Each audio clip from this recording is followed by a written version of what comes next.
Avis vascular centre మన దేశంలోనే the best varicose vein hospital. సింహంలో బ్రతుకును ఉద్యోగంలో చేరి గాడి చాకరీ చేస్తావా?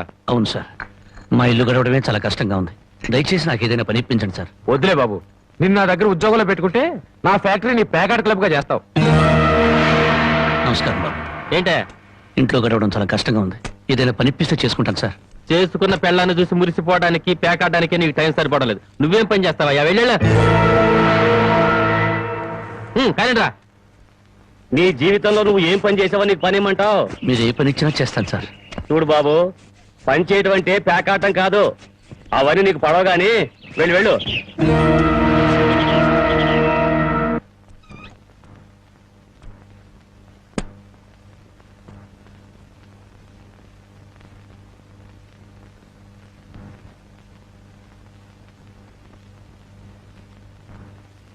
ఏమిటండి అలా ఉన్నారు?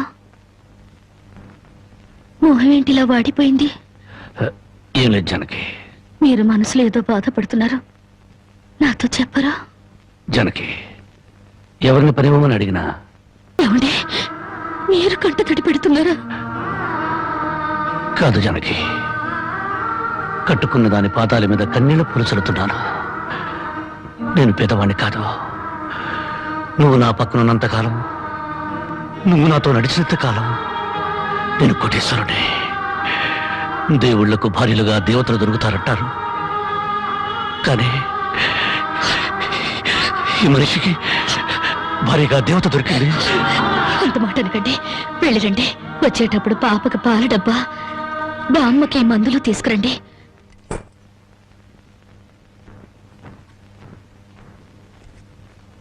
అల్లు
బామ్మ, బామ్మ, కాసేపు వచ్చుకో బామ్మ, నేను మందులు తెచ్చేస్తారు.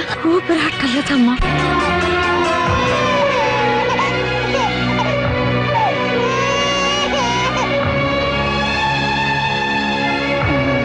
షో షో షో షో.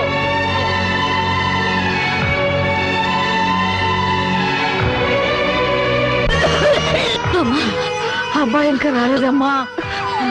వచ్చేస్తారు బామ్మ. పాపం బజార్లో ఏదో పనుండి ఆగిపోయి ఉంటారు. షో షో షో షో.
కూడా కష్టపడి బతుకుతాయి. కానీ మీరు ఈ పేకాడితే గాని బతకలేరు. గడ్డి తిన్న పశువులకి పాలిచ్చే లక్షణం ఉన్నప్పుడు బుద్ధొచ్చిన మీకు ఈ పేకాట మీద సంపాదించి గడ్డి తినే అలవాటు ఎందుకు వచ్చింది, ఎలా వచ్చింది? భారతంలో 105 జూదం ఆడితే ఈ భారతదేశంలో పేటకి భారత జూదం నడిపి మీ సంసారాలు ఎందుకు పాడు చేసుకుంటున్నారు? మీరు 3 ముక్కల ఆట ఆడే ముందు మీరు 3 ముళ్ళు వేసిన మీ ఇంటి ఆడదానికి కాస్త విషం ఇచ్చి చంపొచ్చి ఆడుకోండి అయ్యా, ఆడుకోండి. జనకి జనకి జనకి నా మాట విను, వదలండి. జనకి.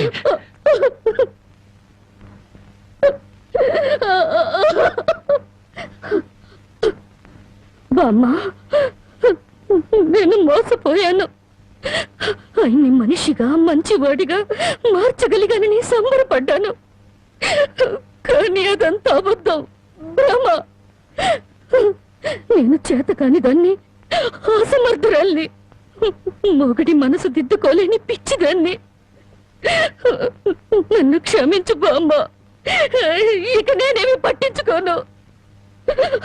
నీ మనవరాల్ని మనవణ్ణి బాగు చేసుకుంటావో పాడు చేసుకుంటావో నీ ఇష్టం.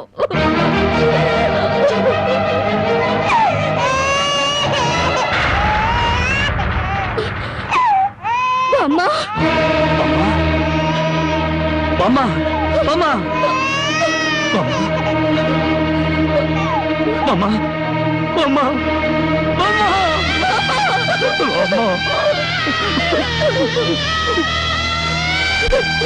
ఏంటండి ఇలా కవిలిపోయింది?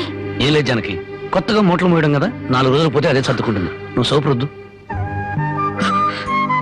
ఎప్పుడు రాజకుమారులా ఉంటే మీరు నా కోసం కూలి వాళ్ళ మూటలు మోస్తున్నారు.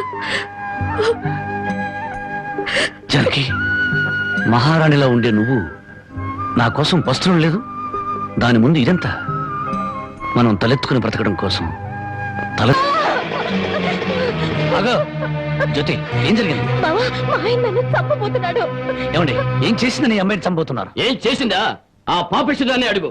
ఉద్యోగం చేయడానికి దుబాయ్కి వెళితే ఇది బలి తగ్గించి ఒళ్ళు బలిసి ఓళ్ళ మీద పడి సంపాదించడం అలవాటు చేసుకుంది. లేదు బావా, చావునైనా చేస్తాను గాని నిజాయితీ చంపుకుంటానా?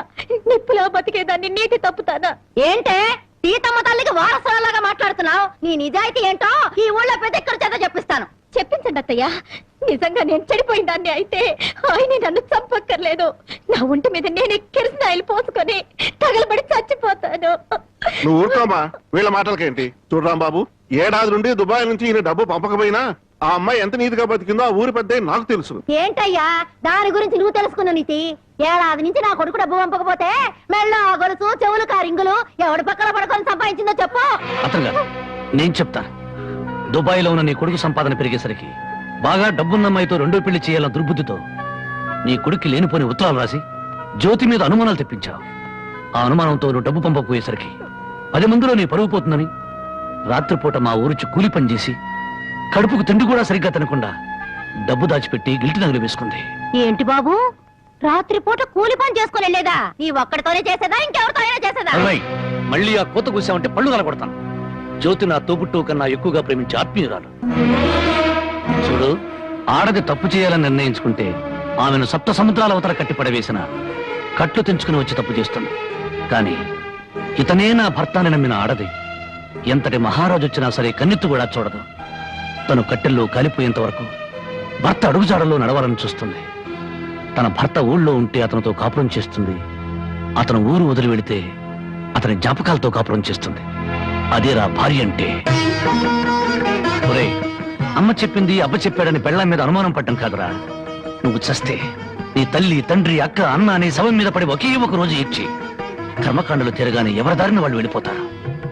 కానీ మొగుడు చనిపోయిన నిమిషం నుండి అన్ని సుఖాలను తన భర్త శవంతో పాటు పూడ్చిపెట్టి తను గట్టిగా మారే వరకు భర్తనే తలుచుకుంటూ ఉండే ఒకే ఒక జీవిరా భార్య అంటే. మగాళ్ళకి మనసు మారుతుంది గానీ ఆడవాళ్ళకి కాదురా. భార్య గుడ్డుబోతురాలని చెప్పి ఎందరో మగాళ్ళు 2వ పెళ్లి చేసుకుంటున్నారు. కానీ ఏ భార్య అయినా మొగుడు బిడ్డను పుట్టించలేకపోయాడని చెప్పి 2వ పెళ్లి చేసుకోవడం ఎక్కడైనా విన్నా? నా కంటి వెలుగు దూరం అయిపోయింది.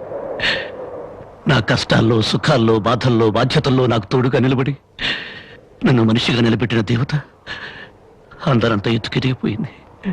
అందుకోలేనంత దూరం చేరుకుంది. ఆమె చివరి మాటకు చివరి చూపు కూడా నోచుకోలేని దురదృష్టవంతుడయ్యాను. ఇప్పుడు చెప్పు, గృహలక్ష్మిలా నా గడపలో అడుగుపెట్టిన నా ప్రాణ ఇల్లాల్ని నేను చంపుకుంటానా? నా జీవితంలో చీకటిని చంపి వెలుగును పంచిన నా ప్రాణదీపాన్ని నేనే ఆర్పేసుకుంటానా?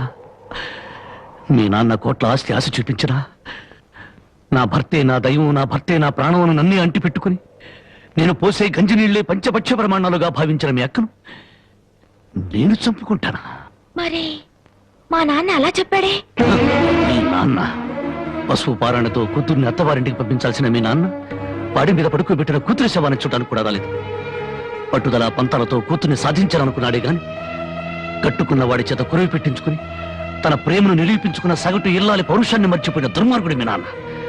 అటువంటి వాడి మొహం ఒక్కసారి చూస్తే పంచమహాపాతకాలు చుట్టుకుంటాయి. వద్దు బాబు, అంత మాట అనొద్దు. నువ్వెందుకు వచ్చావు?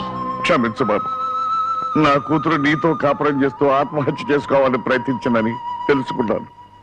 అందుకే దాని చావుకు కారణం నువ్వేనని అనుమానించాను, ద్వేషించాను. కానీ నువ్వు చెప్పే వరకు నిజం నాకు తెలియదు బాబు. తెలియకుండా నేను అనుమానించినందుకు నన్ను క్షమించు బాబు. మరి నా బిడ్డ చావుకు కారణం ఇంకెవరా? పావుకు పాలు పోసి పెంచినట్టు పెంచావే నీ మేనల్లుడు. వాడే మా బ్రతుకుల్లో విషం కెక్కడని నా అనుమానం. నా మేనల్లుడా? అవును, వాడిని జైలుకు పంపావని నా మీద, వాడికి దక్కలేదని నీ కూతురు జనకి మీద కచ్చికట్టి ఉంటాడు. అందుకే వెతుకుతున్నాను. నా అనుమానమే నిజమై వాడే నా తల్లిని చంపింది నాన్నని నా కూతురు వెలితో చూపించిన క్షణాన వాడు బ్రతకడు. వాడిని ముక్కలు ముక్కలుగా చేసి నా జనకి సమాధి మీద చల్లుతాను. బాబు, ఇంకా ఎందుకు ఈ పగలు ప్రతీకారాలు? ఇప్పటికే పసిపిల్ల తల్లి వేడిదయింది.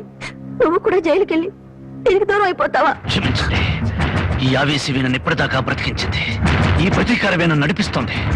నా జానకిని బలిగున్న ఆ దుర్మార్గుడు చావు కళ్ళారా చూసేదాకా ఈ నడక ఆగదు. ఏమిట్లా నువ్వు చెప్పేది? మామాలుడు ఇద్దరు ఒకటైపోయారన్నమాట. ఇప్పటికే ఆలస్యం అయిపోయింది. రేపు మన ఊళ్ళో జరగబోయే జాతరలో ఆ రాంబాబు గారు నా కోసం తప్పకుండా వెతుకుతాడు. అక్కడ జాతరలోని అమ్మోరుకు బలిచ్చేది మేకల్ని, పోతుల్ని కాదు, ఆ రాంబాబు గాడిని, వాడి కూతుర్ని.